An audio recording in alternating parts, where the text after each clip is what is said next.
నువ్వు క్రైస్తవుడివి. క్రైస్తవుడు అంటే నీవెవరివో తెలుసా? రాజుల రాజును ఆరాధించేవాడివి. నీవు ఆరాధించే దేవుడు రాజుల రాజైతే, ఎస్, నీవు ఆరాధించే దేవుడు యోధాగోత్రపు కొదమ సింహం అయితే, ఆ సింహానికి పుట్టిన నీవు సింహపు పిల్లవు కాదా? సింహపు పిల్లవు కాదా? ఆయన రారాజైతే నువ్వు రాజువు కాదా? విశ్వసించు, క్రైస్తవుడనే పేరులోనే సింహాసనం, కిరీటం దాగి ఉంది. ఏ రోజు నువ్వు క్రైస్తవుడు అయ్యావో ఆ రోజే నువ్వు ముద్రించబడ్డావు. దేని కొరకో తెలుసా? పరలోకంలో సింహాసనం మీద కూర్చోబెట్టడానికి మాత్రమే కాదు, పరలోకపు సింహాసనం మీద కూర్చుంటావు, భూలోకపు సింహాసనం మీద కూర్చుంటావు. పరిగెత్తొద్దు, వాటి కొట్టుకు వీరి కొడుకు పరిగెత్తొద్దు. నమ్ము, ఈ భూమి మీద నువ్వు బ్రతికిన కాలమంతా కృపాక్షేమాలు నిన్ను వెంబడిస్తాయి. ఈరోజు కరువు వెంబడిస్తుందా? కలవరపడకు. కన్నీళ్ళు వెంబడిస్తున్నాయా? గుండెల నిండా పుట్టెడు దుఃఖం హృదయాన్ని ఏలుబడి చేస్తుందా? ఈ కన్నీరు కొద్ది కాలమే. శ్రమలు 10 దినాలే, లేఖనాలు రాయబడలేదా? కొద్ది దినాలే ఈ శ్రమలు. ఒక కాలం రాబోతుంది, బ్రతుకు దినములన్నిట కృప క్షేమాలు నిన్ను వెంబడించేటట్లుగా దేవుడు భీకర కార్యం చేయునుగాక. మంచిది. సింహాసనం, throne. T stands for test your steps. H stands for heroic nature. R చూడండి నా వైపు. R royalty in character. Royalty. మీకు తెలుసా, ఎన్నో జీవరాశులు భూమి మీద నడుస్తాయి.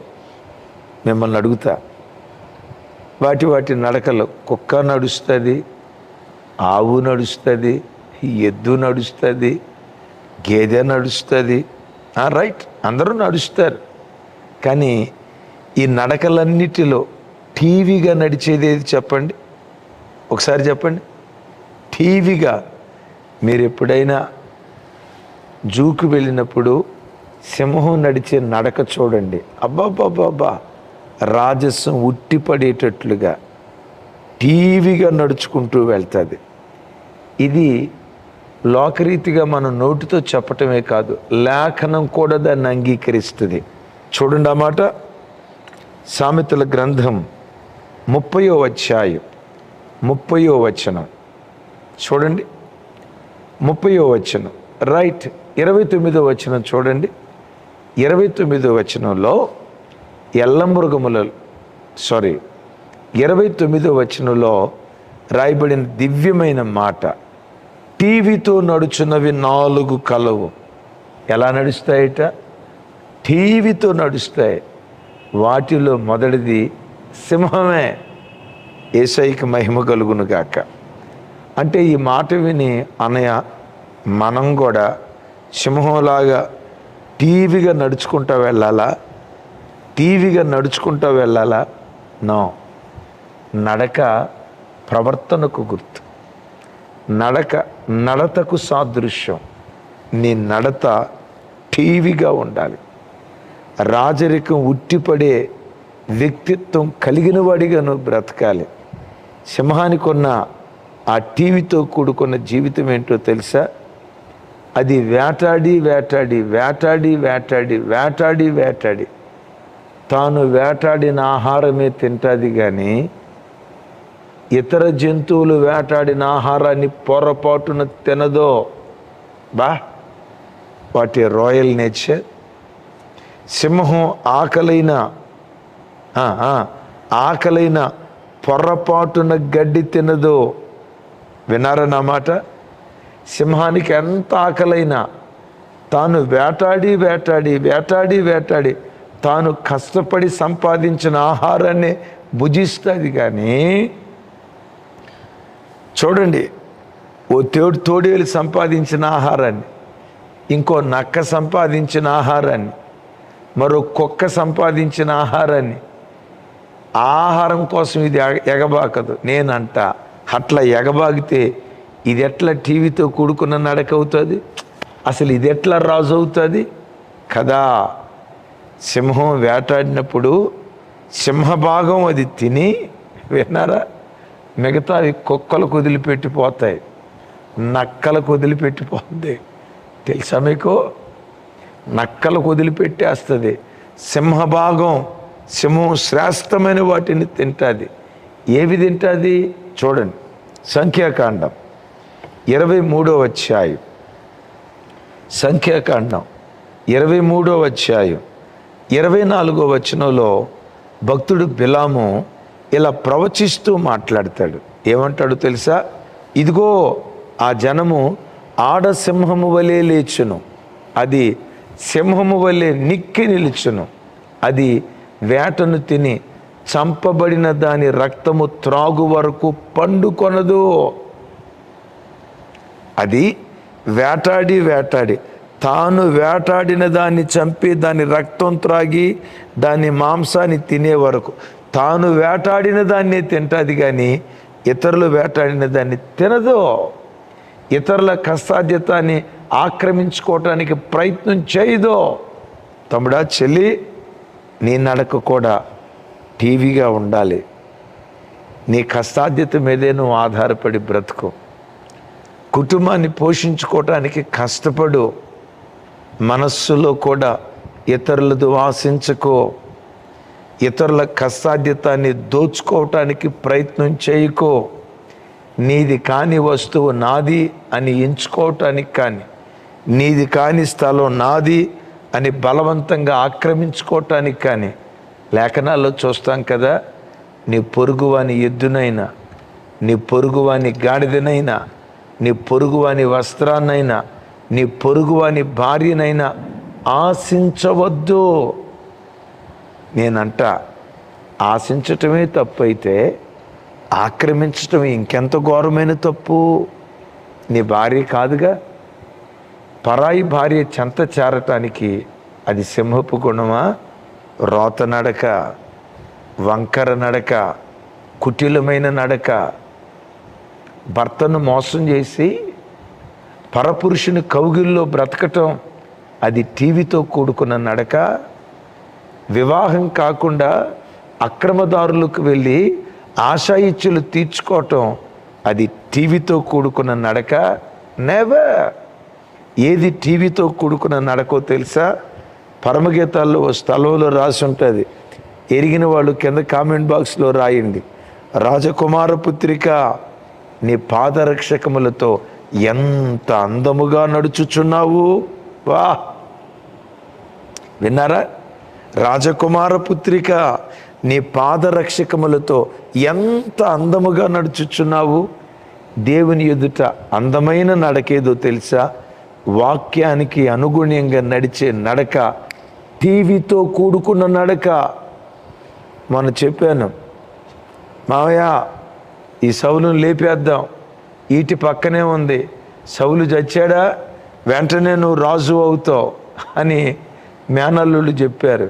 ఒరే నాయనా, సౌలును చంపి నేను రాజునైతే దొడ్డిదారిలో నేను రాజునవుతా. కానీ నేను ఎంచుకున్న మార్గం ఏదో తెలుసా? రాజమార్గంలోనే ప్రయాణమే వెళ్తా. ఏదో ఒకరోజు నా దేవుడు నన్ను రాజుగా చేస్తాడు. చంపొచ్చు కదా. ఒరే, యెహోవా చేత అభిషేకించబడిన వాడిని ముట్టకూడదు అంటుందిరా. ముట్టకూడటమే తప్పైతే చంపటం ఇంకెంత ఘోర పాతకం. నెవర్. గొర్రెల కాపరే, సింహపు నడక. ఆమేన్. చూద్దాం. గొర్రెల కాపరే, సింహపు నడక. నీ ఉద్యోగం చిన్నదైనా రాయల్గా బ్రతుకు. నీ ఉద్యోగం చిన్నదైనా నీ బుద్ధి చిన్నగా ఉండకూడదు. ఉన్నతమైన వ్యక్తిత్వం కలిగి బ్రతుకు. లంచాలకు ఎగబాగకు. ఇతరుల కష్టార్జితం కొరకు పరిగెత్తకు. ఒకరోజు పరిశుద్ధ గ్రంథమైన బైబిల్లో అబ్రహాముతో ఒక ఆయన బంపర్ ఆఫర్ ఇస్తున్నాడు. ఏమైనా తెలుసా? సొదొమరాజు అబ్రహాముతో అంటాడు, అబ్రహామా, ఈ ఆస్తి అంతా తీసుకో, నా ఆస్తి అంతా నీకు ఇస్తా, అని అంటంతో అబ్రహాము సొదొమ రాజును చూసి ఏమంటాడు తెలుసా? సొదొమ రాజా, నీకు చెందిన ఆస్తే కాదు, నీకు చెందిన ఆస్తిలో భాగమైన నీ వస్త్రమైన నీ చెప్పుల వారైనా నాకు అక్కర్లా, వద్దో. ఎందుకు వద్దంటున్నావు?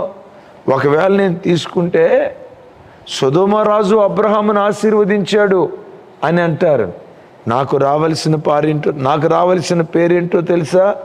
దేవుడైన యెహోవా చేత అబ్రహాము ఆశీర్వదించబడ్డాడు.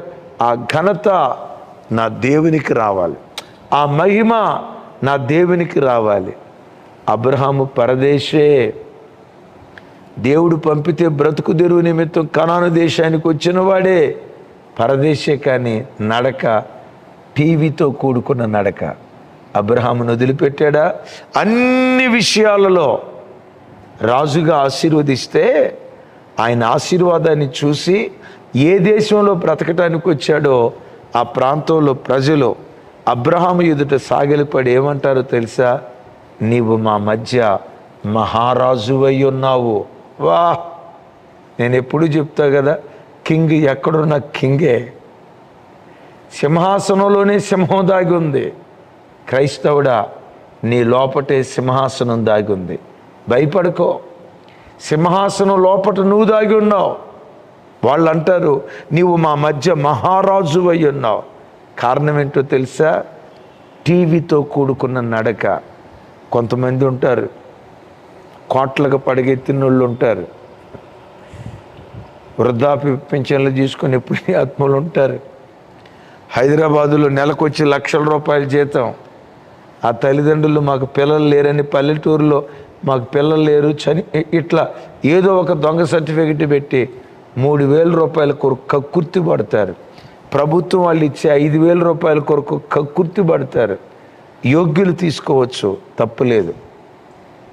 ధనిక స్థితిలో ఉండి కూడా ఎవరో ఇచ్చే డబ్బు కోసం పొరపాటున దేవుని పిల్లలు మనం ఎగబడకూడదు. టీవీగా బ్రతుకుదాం. సింహం తనది కాని దాన్ని అనుభవించడానికి పరిగెత్తదు. యోసేపు దగ్గరికి వచ్చి అంది, రా నాతో పాపం చెయ్యని. అబ్బబ్బా, సింహంలాగా టీవీగా నడిచాడు యోసేపు.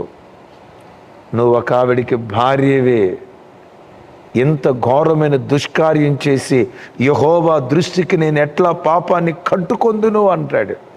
తమ్ముడు, నీ ఉద్యోగ స్థలంలో కూడా 44 భార్యలు ఉంటారు, జాగ్రత్త. చెల్లి, నీ ఉద్యోగ స్థలంలో 44 భార్య లాంటి మనస్తత్వం కలిగిన వ్యక్తులు నీ ప్రక్కనుంటారు, జాగ్రత్త. యోసేపులాగా టీవీగా నడు. రాజకుమార పుత్రిక, నీ పాదరక్షకములతో ఎంత అందముగా నడుచుచున్నావు. ఆ కితాబు దేవుని దగ్గర పొందుకో. అయ్యా, మరి యోసేపు అంత నీతిగా బ్రతికితే చెరసాల పాలయ్యాడు కదా. దేవుడు మౌనంగా ఉన్నాడా? చెరసాలలో నుండి సింహాసనానికి నడిపించాడు. తమ్ముడా, యోసేపు దేవుడే నీ దేవుడు. యోసేపు చరిత్ర మార్చినట్లుగా యేసు నామం పేరిట ఈ దినం నీ చరిత్ర నీ దేవుడు మార్చునుగాక. ఆమేన్. 4వ మాట చెప్తాను. Yes, T stands for test your steps. H stands for heroic nature. ఇప్పుడు విన్నాం కదా. R stands for royalty in character.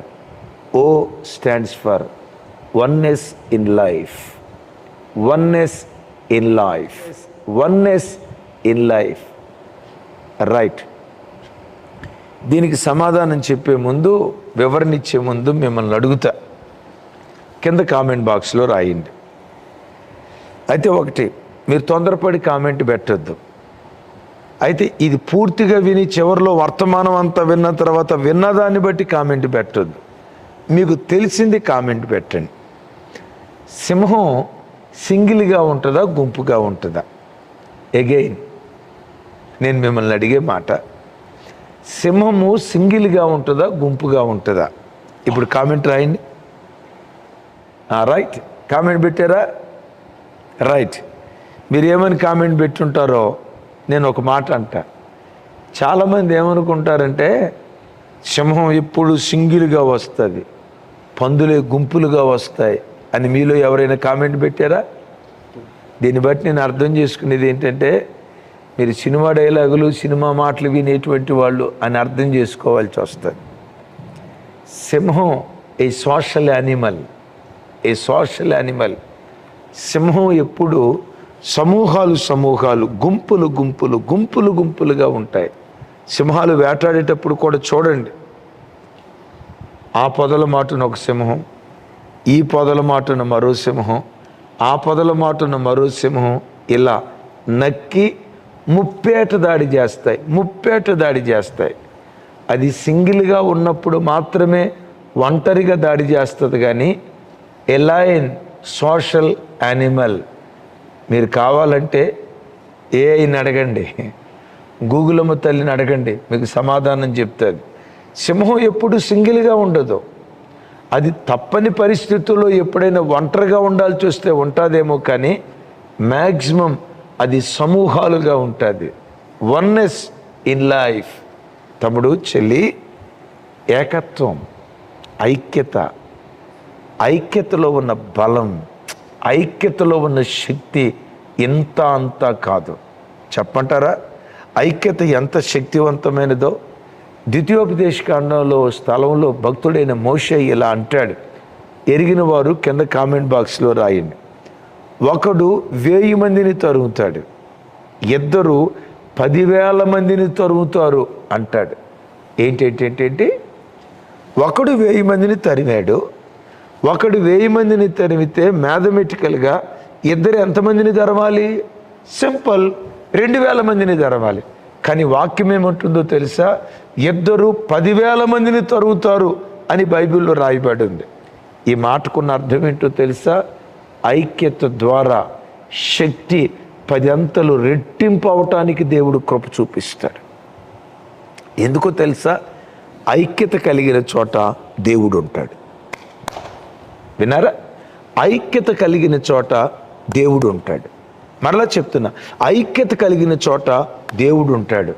దేవుడుంటే శక్తి 10 అంతలేం కర్మ, 100 అంతలేం కర్మ, 1000 అంతలేం కర్మ, ఎన్ని రెట్లుగానైనా శక్తిని రెట్టింపు చేయగలిగిన శక్తి కలిగినటువంటి దేవుడు. ఇది సైతాన్ గాడు ఎరిగి ఈరోజు కుటుంబాలను విచ్ఛిన్నం చేస్తున్నాడు. ఏంటో తెలుసా? తండ్రి అంటే కొడుకు పడక, తల్లి అంటే కూతురుకు పడక, కోడలంటే అత్తకు పడక, అత్తంటే కోడలకు పడక, అన్నంటే తమ్ముడుకు పడక, తమ్ముడంటే అన్నకు పడక, అక్కంటే చెల్లికి పడక, చెల్లంటే అక్కకు పడక.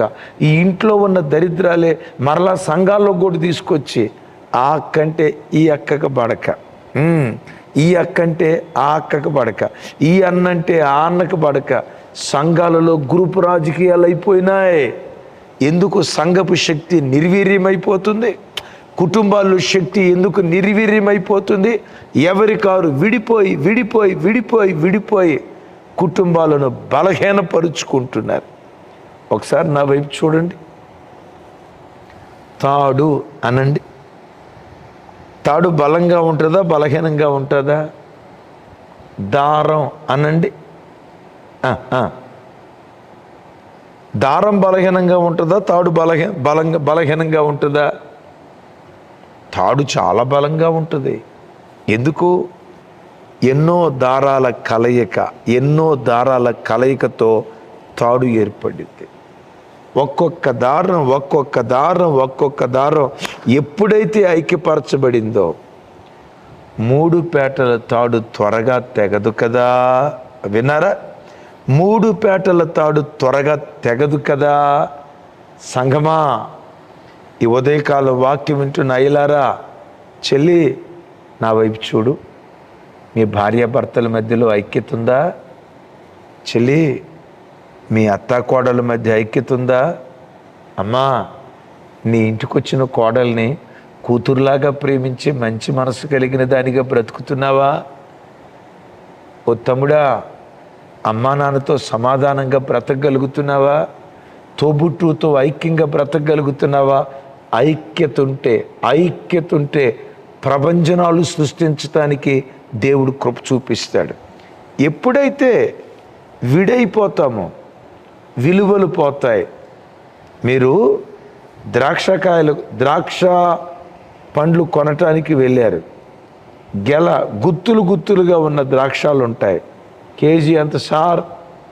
100 రూపాయలు అంటాడు. ఆ గుత్తులో నుంచి విడిపోయి సింగిల్గా మిగిలిపోయిన ద్రాక్షకాయలు పక్కనే ఉంటాయి. ఇవి ఎంత కేజీ సార్? 30 రూపాయలు. అదేంటి సార్, ఇది ద్రాక్షకాయలే అది ద్రాక్షకాయలే, ఇది 100 అన్నారు, ఇది 30-50 అంటున్నారు ఏంటి? ఇది విడిపోయింది. ఏమంటాడో తెలుసా వ్యాపారవేత్త? విడిపోయిన వాటికి విలువ ఉండదు. విడిపోయినవి వాటి విలువను కోల్పోతాయి. సింహాలు అరణ్యంలో రాజరికాన్ని అనుభవించడానికి కారణం ఏంటో తెలుసా? ఎక్కడికి బయలుదేరి వెళ్ళినా గుంపులు వాళ్ళు కలిసి వెళ్తారు. ఆ సింహాల ఐక్యతే అవి సింహాసనం మీద కూర్చోవటానికి కారణమయ్యాయి. ఓ మాట చెప్పమంటారా? మనం ఆరాధించే యేసుక్రీస్తు వారు, మనం ఆరాధించే తండ్రి అయిన దేవుడు, పరిశుద్ధాత్మ దేవుడు, మిమ్మల్ని అడుగుతా, వీరు ముగ్గురు ఏకమై ఉన్నారా? త్రిత్వాన్ని గూర్చి ఎంత వివరణ ఇచ్చినా ఈ దాహార్తి తీరదు. ఈ దాహార్తి ఎప్పుడు తీరుతుందో తెలుసా? మనం పరలోకానికి వెళ్ళిన తర్వాతే ఈ దాహార్తి తీరుతుంది. యేసయ్యకి మహిమ కలుగునుగాక. తండ్రి, కుమార, పరిశుద్ధాత్మ ముగ్గురు ఏకమై ఉన్నట్లుగా కుటుంబం ఏకమై ఉండాలి, సంఘం ఏకమై ఉండాలి, భార్యాభర్తలు ఏకమై ఉండాలి. ఓ చిన్న ప్రశ్న అడిగి మిమ్మల్ని నేను నా వర్తమానాన్ని ముగిస్తాను. తతిమ 2 అక్షరాలు రేపు చెప్తా. నా వైపు చూడండి. 1+1 ఎంత? కింద కామెంట్ బాక్స్లో రాయండి. 1+1 ఎంత? మీరు సీరియస్గా చూడొద్దు నా వైపు. ఏమన్నయ్యా మరి ఎల్కేజీలో కూర్చోబెడుతున్నారు, మరి 1వ తరగతి లెక్క అడిగితే ఎట్ట? 1+1 ఎంత? 2 అని అంటారా? రైట్, 2నే. కానీ కుటుంబానికి భార్యాభర్తలకు వచ్చేసరికి ఈ లెక్క ఏంటో తెలుసా? సంఘానికి వచ్చేసరికి లెక్క ఏంటో తెలుసా? 1+1 = 1. ఏంటి 1+1 = 1. 1 భర్త ఆదాము, 1 అవ్వ భార్య. వీళ్ళిద్దరూ వివాహ వ్యవస్థ ద్వారా ఇద్దరు కాక ఏక శరీరమై ఉన్నారు అని వాక్యంలో రాయబడలేదా? ఎస్, 1+1 = 1. వీళ్ళిద్దరి దాంపత్యాన్ని ఆశీర్వదించి ఒక బాబునిచ్చాడు. 1+1+1 = ఎంత? 3 కాదు, 1. మరలా దేవుడు ఆశీర్వదించి ఇంకొకరిని ఇచ్చాడు. 1+1+1+1 = ఎంత? 4 కాదు, 1. మళ్ళా 1+1+1+1+ ఎంతమంది అయినా ఆడావనండి. మేడగది మీద 120 మంది పురుషులు ఏక మనస్సుతో ఉన్నారు. తమ్ముడు, మీ కుటుంబాల్లో ఒకే మనసుతో భార్యాభర్తలు బ్రతకండి, ఏక శరీరంగా బ్రతకండి. ఏక శరీరం ఎలా ఉంటుందో చెప్తా. మనిషి శరీరాన్ని మధ్యకు ఇలా విడదీస్తే ఇటువైపు పార్ట్ ఎలా ఉంటుందో ఇటువైపు పార్ట్ అలా ఉంటుంది. Same as it is. ఒక పార్ట్ భర్త అయితే ఇంకొక పార్ట్ భార్య. నా వైపు చూస్తారా? ఒక కన్ను భర్త అయితే మరో కన్ను భార్య. ఏక శరీరం ఎలా ఉంటుందో చెప్తా. ఈ కన్ను ఎటు చూసిందో యువతల కన్ను కూడా అట్లా అటువైపే చూస్తుంది. అవునా కాదా? ఈ కన్ను ఇటు చూసి ఈ కన్ను చెప్పండి. ఏకత్వం అంటే ఇది. ఈ కన్ను ఎటు చూస్తుందో యువతల కన్ను కూడా అటే చూస్తుంది. ఈ కన్ను ఎటు చూస్తుందో ఈ కన్ను కూడా అట్లా చూస్తుంది. అట్లా కాకుండా ఈ కన్ను ఇటు చూసి ఈ కన్ను ఇటు చూసి అప్పుడు ఫోటో తీయండి. ఆస్కార్ అవార్డు రాకపోతే నన్ను అడగండి. మెల్లకన్ను అంటారు కదా. మనిషి నడుచుకుంటూ వెళ్ళేటప్పుడు ఈ పాదం అటు వెళ్ళి ఆ పాదం అటు వెళ్ళి అట్లా వెళ్ళదు.